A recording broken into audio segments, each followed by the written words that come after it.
Tout à fait, Nathalie. Donc, nous avons à nos côtés 3 chefs d'établissement qui représentent pour leur part 2 collèges collectifs. Madame Atrèche pour le collège de Marly-les-Compiègnes, Monsieur Dubuc pour le collège de Bresles, et nous avons un collège dit préfigurateur au plan numérique, représenté donc par Xavier Mouchat pour le collège Beaumont de Beauvais. Donc l'intérêt serait peut-être que chacun, pour votre établissement, vous puissiez exposer à l'ensemble de la salle comment votre collège est rentré dans ce numérique. Parfois vous en avez été à l'initiative, parfois vous avez pris en charge un établissement qui était déjà rentré dans ce numérique. Je crois que les expériences sont différentes, elles méritent d'être exposées maintenant.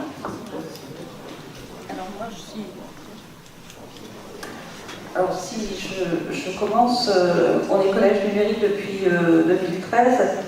On n'a pas vraiment fait le choix d'être collège numérique.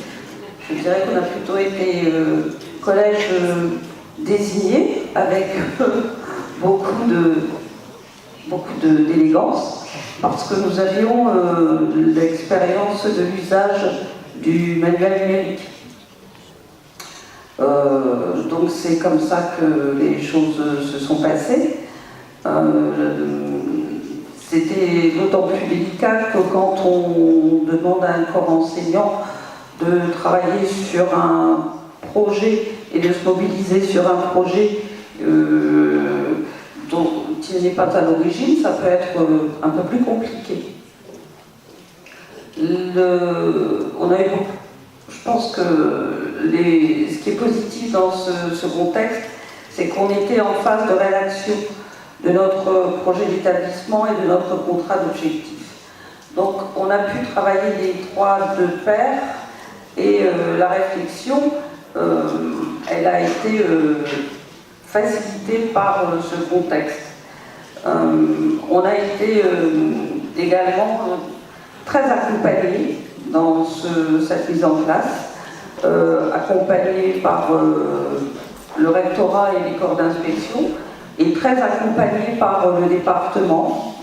Et ce qui a vraiment été intéressant, et ce qui est toujours intéressant au jour d'aujourd'hui, c'est que, effectivement, quand on est autour de la table pour faire les comités de pilotage, c'est qu'on a tous les partenaires et qu'on peut réfléchir, échanger, et échanger vraiment, échanger sur des choses concrètes, et échanger ensemble. Et ça, c'est, je pense, vraiment l'intérêt de ce travail qui a été effectué. Monsieur Dubuc. Alors moi j'ai eu une situation complètement différente, c'est-à-dire que je suis arrivé dans le collège de Bresles et tout était fait. C'est-à-dire que le collège a répondu à l'appel à projet de 2014, de juillet 2014, mon prédécesseur a donc monté le dossier et moi je suis arrivé, j'ai signé la convention. Donc, mais la spécificité de Bresles pour moi, ça a été justement d'être un chef d'établissement qui arrive dans un projet déjà lancé. Et du coup se pose la question de la continuité. La continuité qui est assurée certes par les enseignants qui étaient très volontaires, qui le sont toujours, et puis la commission numérique qui m'a permis également de me familiariser avec cette démarche. Du coup, l'importance du référentis est vraiment à mettre en exergue, et je dirais surtout de rappeler les missions du référentis. C'est-à-dire que le TIS, ce n'est pas celui qui va voir pourquoi un ordinateur ne fonctionne pas, pourquoi c'est pas connecté, pourquoi l'imprimante ne fonctionne pas. Et malheureusement, c'est encore souvent le cas. Le référentis, et ça c'est l'important, parce que dans notre système, finalement, on a une certaine mouvance des enseignants qui changent d'établissement, les chefs d'établissement changent également, et du coup, le rôle du référentis, pour moi, c'est surtout la formation et la formation de ses collègues. J'ai la chance de pouvoir m'appuyer sur 2 référentis de très grande qualité, que je salue au passage, mais que je ne nommerai pas, qui répondent toujours favorablement aux formations et à la demande des enseignants, parce que les enseignants, souvent, ne sont pas réfractaires au numérique, bien au contraire, mais il ne faut pas faire du numérique pour faire du numérique, c'est faire du numérique en sachant s'en servir et voir la plus-value que ça peut apporter à l'enseignement de nos élèves. Alors évidemment, ça pose aussi une autre question que l'on a soulevée au comité de pilotage il y a peu de temps, c'est de réfléchir sur des indicateurs pour le numérique. Qu'est-ce qu'apporte le numérique et comment le mesurer? Et ça, c'est quelque chose qu'on a à inventer, hein, puisqu'on n'a aucun indicateur. Bien sûr, on peut voir combien de fois la classe numérique a été utilisée, dans quelle discipline, mais au-delà de ça, quelle est réellement la plus-value du numérique? Et ça, je pense que c'est vraiment une question essentielle pour les collèges connectés, et puis pour tous les collèges qui développent une stratégie numérique. Juste un dernier point, puisque je sais qu'on est pressé par le temps, donc concernant le fait d'être un collège connecté, ça permet aussi d'être reconnu par les institutions, et notamment par la mairie. Là, actuellement, on est en train de développer un projet avec la mairie, et la mairie est venue à notre rencontre, et aussi parce que l'on a ce label de collège connecté. Et le projet que l'on est en train de mettre en place, qui est un projet qui est un peu ambitieux, parce que pour l'instant il y a des problèmes techniques à lever, hein, mais c'est le projet, en fait la mairie a l'intention d'installer dans tous les lieux touristiques de la ville de Bresles, non touristique. Nous avons le château de Bresles, l'ancienne sucrerie de Bresles, donc un patrimoine méconnu mais important. Et ils veulent installer dans chacun de ces lieux un panneau, comme ça se fait dans certaines villes, pour expliquer l'histoire de manière brève de ce monument. Eh bien, l'idée c'est de faire avec les professeurs de technologie, de langue et de français des QR codes qui seraient placés sur ces petites plaques. Et l'avantage, enfin l'intérêt pour nous, c'est de faire travailler les élèves dans les différentes langues vivantes proposées par le collège, et puis le touriste qui passerait dans la ville de Bresles pourrait flasher le QR code, et on leur proposerait différents degrés de présentation du monument, à savoir pour le primaire, pour le collège et pour les adultes, et puis ensuite en différentes langues. Donc tout ça, c'est ce que j'ai une réunion cet après-midi à la mairie pour travailler là-dessus. La difficulté, c'est l'hébergement, c'est surtout les problèmes techniques qui nous freinent actuellement.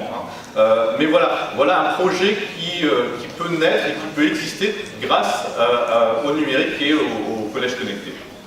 Merci M. Duclos, vraiment là vous allez nous expliquer, et puis on donnera le temps parce que monsieur malheureusement doit avec retard, pour la salle moi-même nous quitter, les impératifs de train et tout qui sont variés qui s'échappent, et j'aimerais avoir son sentiment avant son départ sur après l'intervention de nos 3 établissements, comment on peut réagir quand on a un établissement qui effectivement c'est fait, ça va se faire ou c'est pas fait, ou ça a été désigné d'office. C'est une façon polie de me dire de ne pas être bavard comme d'habitude. Je remercie déjà les 4 enseignants du Collège Henri Beaumont qui sont présents ce matin pour nous accompagner sur cette journée. Une démarche un peu différente des collègues. L'appel d'un inspecteur d'académie un mercredi soir. Bon, je n'étais pas au sport, ça tombait bien. Pour savoir si oui ou non on était prêt à s'investir dans la préfiguration. Donc la première réponse a été oui, sans consulter qui que ce soit, car j'étais sûr de l'implication des collègues au sein d'établissements qui multipliaient les initiatives avec le matériel que nous avions à disposition. J'étais certain de l'accompagnement de la collectivité territoriale et de l'accompagnement du rectorat au niveau formation. Alors plusieurs motifs au oui, le besoin tout simplement dans le cadre de la refondation de l'éducation prioritaire d'avoir un projet cohérent sur le numérique pour travailler sur les 3 axes que nous avions dégagés sur les fondamentaux, les citoyens et l'école des parents.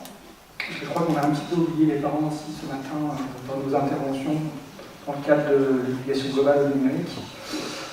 Nous essayons de travailler à travers ces 3 axes sur l'analyse de l'erreur, la multiplication des situations d'apprentissage et le numérique qui nous paraissait la meilleure solution. Et puis nous avions aussi globalement un besoin d'accompagnement sur le matériel et de formation des enseignants. Donc suite à l'appel au projet, nous avons répondu donc en cohérence avec le référentiel de l'éducation prioritaire. On a dû couper un petit peu parce que c'était un peu trop lourd. C'est remonté au national et je crois qu'on a été un des 2 retenus au niveau de l'Académie d'Amiens. Et dès septembre, nous avons eu le plaisir de voir Madame Deveau, de voir Madame Barré, de voir M. Pinel, de voir apparaître le comité de pilotage pour ce beau projet avec les difficultés que nous avions évoquées tout à l'heure sur le matériel. Les élèves ont été livré en tablette définitive en janvier. Les formations ont commencé aussi au fur et à mesure. C'était un peu en télescopage avec les formations sur la réforme du collège. Donc on a dû gérer le temps, ça c'était un petit peu mon rôle de pilote. Et puis nous allons apprécier, j'espère cette année, dans cette seconde année, au niveau 4e, la démarche scientifique pour mesurer justement l'efficience des prises en charge différentes réalisées. Et nous avons pris le parti vraiment que l'outil était un outil, comme un autre. Donc on n'a pas mis en place de dispositif pour faire venir la tablette, elle est dans le cartable pour les élèves de 4e cette année, et l'enseignant n'a pas besoin de la demander auparavant. Elle a servi l'an dernier à plusieurs, justement, par rapport à votre intervention, à la valorisation des travaux d'élèves, la mutualisation dans beaucoup de disciplines, dans l'interdisciplinarité qui est au cœur aussi de la réforme. Donc globalement, même si on a des freins sur les ressources numériques, il y a quelques grandes questions sur ces ressources et leur acquisition, globalement on est en démarche d'amélioration continue. Merci, Monsieur Bouchard. Monsieur, vous avez votre réaction par rapport à cette présentation, donc très tout à fait différente dans le numérique au collège, parfois suivi, parfois voilà, coopté. Oui, alors ma première réaction, c'est que vous posez tous très bien la question, c'est que le numérique, en quoi ça peut aider et en quoi ça n'apporte rien, c'est-à-dire définir des espaces, des domaines dans lesquels on peut faire mieux et plus avec le numérique, mais ne pas non plus demander au numérique ce que le numérique ne peut pas apporter. C'est vrai que c'est aujourd'hui l'enjeu, mais c'est que quand un outil nouveau arrive, on a tendance à vouloir un peu l'utiliser pour tout, d'où l'importance en effet d'une évaluation sur les domaines où il est utile de l'employer, les domaines où ce n'est pas utile. Apprendre à se servir du numérique, je dirais que c'est apprendre aussi à savoir s'en passer. Et on apprend d'ailleurs, à mon avis, la meilleure raison qu'il y a d'apprendre à se servir du numérique, c'est d'apprendre à s'en passer. Si on n'apprend pas à s'en servir, on a l'impression qu'on en a besoin tout le temps, mais on est tous pris, on est fait là-dedans, mais c'est important que les établissements scolaires contribuent à cet éveil des élèves et des adultes à savoir comment s'en servir pour apprendre à s'en passer. Et puis l'autre point qui me paraît très très bien vraiment, c'est l'idée de faire un partenariat et de faire travailler les élèves utiles. Cette idée du QR code, c'est une excellente idée ça. Alors, bon, vous dites qu'on a un patrimoine très riche, etc., mais l'idée peut être déclinée même dans des endroits où il y a un patrimoine moins riche, parce que peu importe que le patrimoine soit riche ou pas, les élèves seront toujours contents de valoriser des choses qui se trouvent chez eux, dans leur quartier, même si ce n'est pas des monuments qui remontent à l'époque des Carolingiens, ça sera toujours utile, ça sera toujours agréable pour eux de mettre en valeur quelque chose et de travailler à le mettre en valeur. Et là, on est confronté au fait que le numérique ne fait finalement qu'offrir plus d'opportunités pour inviter les élèves à travailler utile. Parce qu'avant, on pouvait leur dire, bon, on va chacun rédiger, on va rédiger ensemble un petit texte, et puis le petit texte, on va le publier sur le monument, bon, il va pas rester longtemps, on va en mettre un cadre avec une vitre, voilà, c'est pas très motivant. Donc là, il y a vraiment la possibilité de faire fonctionner la motivation et la motivation intrinsèque. Donc c'est vraiment une très très belle idée. Voilà. Donc faites-la connaître le plus largement possible, parce que même vous voyez, à Paris, ils ont mis tout le monde connaît ça, ils ont mis des systèmes, voilà, et parfois des QR codes, des petites explications, parfois avec des QR codes, et à ma connaissance, ils n'ont pas fait travailler les élèves là-dessus, par quartier, ça aurait été extrêmement intéressant. Alors, par exemple, regardez, à Paris, il y a le poème de cru, les élèves sont invités à aller découvrir le requin de cru, on pourrait leur faire fabriquer des QR codes sur toutes les informations dont on dispose sur les crues, des vidéos, s'il y en a, des photos, etc. Donc c'est vraiment une belle idée. Voilà. Ben, merci d'avoir fait connaître, je pourrais l'évoquer. Bien, je crois que la cloche pour vous rappeler à l'ordre. On va vous remercier en tout cas d'avoir participé, d'avoir honoré votre présence cette matinée.